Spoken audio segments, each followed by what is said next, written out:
মুখার্জি। সাক্ষী মুখার্জি? এই, আমাকে সাক্ষী মুখার্জি বলছিস কেন? তুই তো আমাকে দিদি বলে ডাকিস। এখন তোকে আমার সাথে ডিপার্টমেন্টে যেতে হবে। কাজল, আজকে স্কুলে গুলি চলেছে। ইউভিনদের স্কুলে আজকে গুলি চলেছে। এটা কিন্তু কোনো ছেলে খেলা নয়। বারবার আমি বলছি, এটা কিন্তু কোনো ছেলে খেলা নয়। ক্রাইম এখন সিভিলিয়ানদের রন্ধ্রে রন্ধ্রে ঢুকে গেছে, রন্ধ্রে রন্ধ্রে ঢুকে গেছে। অপরাধ প্রবণতা বাড়ছে, অপরাধ মনস্কতা বাড়ছে। আজকে যেটা স্কুলে ঘটেছে আমি তো ভাবতে পারছি না। ছি, আমি জাস্ট ভাবতে পারছি না। একটা ছেলেকে গুলিবিদ্ধ করা হয়েছে, তার গায়ে গুলি লেগেছে, সে হসপিটালে ভর্তি, অপারেশন হয়েছে। ডক্টর বলছে নাকি 72 আওয়ার্স না গেলে কিছু বলা যাবে না। ছেলেটা এখন ছটফট করছে। আমি ভাবতে পারছি না ওইটুকু একটা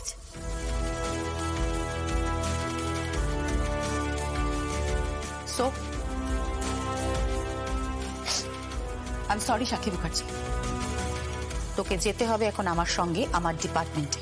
না না না না না না না, আমি যাবো না, আমি যাবো না, যাবো না, যাবো না, আমি কিছুতেই যাবো না, আমি যাবো না। উনি যাবেন না। কে?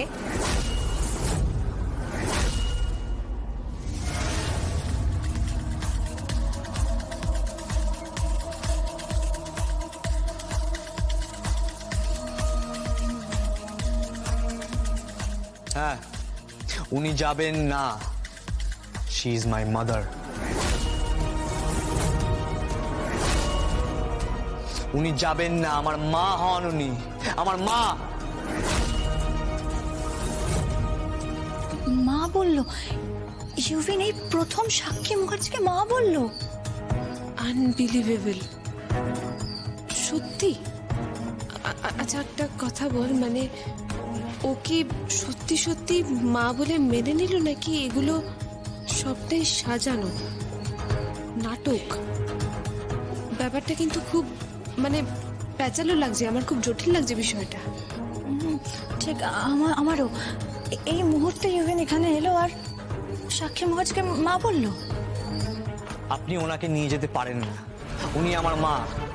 আমার মাকে আমি নিয়ে যেতে দেব না, কিছুতেই দেব না। কি বললি? মা? এই প্রথমবার আমার ছেলে আমাকে মা বলেছে। আমার ছেলে আমাকে মা বলে ডেকেছে। আমার ছেলে, এই তোমরা শুনেছ? শুনলে আমার মা বলেছে, আমায় মা বলে ডেকেছে। কাজল, আমাকে নিয়ে যাস না এখান থেকে, আমাকে এখান থেকে নিয়ে যাস না। আমাকে মা বলে ডাকছে, আমি এখান থেকে যাবো না, কিন্তু আমি যাবো না, আমি যাবো না, যাবো না। তুই যদি জোর করে নিয়ে চলে যাস না, এরা সেই আগের মতন আমাকে আবার মিথ্যে কেসে ফাঁসিয়ে দেবে রে। আবার ওই মিথ্যে মামলায় জড়িয়ে আমাকে বাড়ির থেকে বার করে দেবে। তারপর ঠিক সে আগের মতন আমার উপর মিথ্যে অভিযোগ চাপিয়ে ডিভোর্স করিয়ে দেবে। হ্যাঁ রে, বাড়ির থেকে বার করে দেবে। আমার ছেলেটার থেকে আমাকে দূরে করে দেবে। আমি জানি ওরা আবার এরকমই করবে। আমার সঙ্গে নিয়ে যাস না কাজল। আমাকে সেটা আগেরবার বাড়ি থেকে তাড়িয়ে দিল, তারপর একটা অচেনা অজানা মেয়ে রাজরানী এখানে এসে আমার সব দখল করে নিল। আমার ছেলেটাকে সেই তো বড় করলো, ওকে আমি পেলুম না। আমার ছেলেকে আমি পাইনি। কাজল, তুই তো জানিস, আমায় নিয়ে যাস না। লক্ষ্মী সোনা বোন, ওকে আমার কাছ থেকে নিয়ে যাস না। আমি যাবো না, আমি কোথাও যাবো না। বল না, আমি যাবো না, কিন্তু আমি যাবো না। আপনি জানেন না আপনি কি করছেন। আপনি যাদেরকে স্যালুট দেন তাদের সঙ্গে আমার বাবার ওঠা বসা।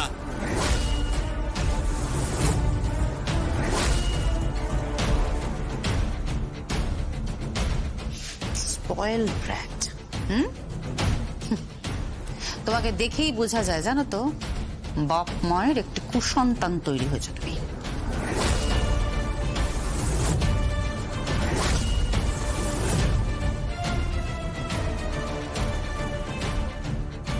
চলুন।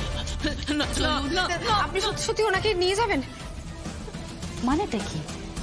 আপনারা কি ভাবছেন বলুন তো, এটা কি একটা প্রহসন হচ্ছে? না আপনারা প্রত্যেকে ভাবছেন যে এটা একটা প্রহসন হচ্ছে? তো একটা ছেলেকে গুলি করা হয়েছে, স্কুলে একটা ছেলেকে গুলি করা হয়েছে, এটা প্রহসন হচ্ছে এখানে।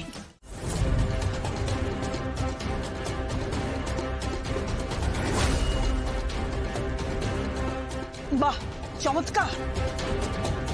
মেয়েটাকে হাসপাতাল থেকে একেবারে টেনে হিচড়ে নিয়ে এসেছো? কি করতাম? ওখানে রেখে আসতাম।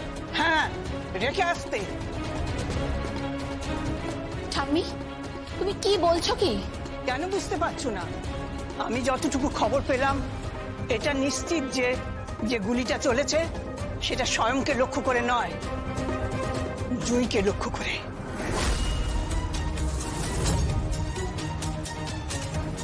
আর স্বয়ং ওকে বাঁচাবার জন্য ঝাঁপিয়ে পড়েছিল এবং গুলিটা নিজের শরীরে নিয়েছে। তার প্রতি তো কৃতজ্ঞ থাকা উচিত। ছেলেটা তোমার মেয়েকে বাঁচাবার জন্য নিজে ঝাঁপিয়ে পড়েছে, নিজের জীবনের ঝুঁকি নিয়েছে। ছেলেটা এখন হাসপাতালে ভর্তি, অপারেশন হয়েছে, এত কিছু ঘটে গেল, আর তোমরা এই মেয়েটাকে টেনে হিচড়ে এখানে নিয়ে এলে কেন? এই সুযোগে ইউভিনের সঙ্গে ওর বিয়ে দিয়ে দেবে? প্রয়োজন পড়লে তাই দেব বই কি।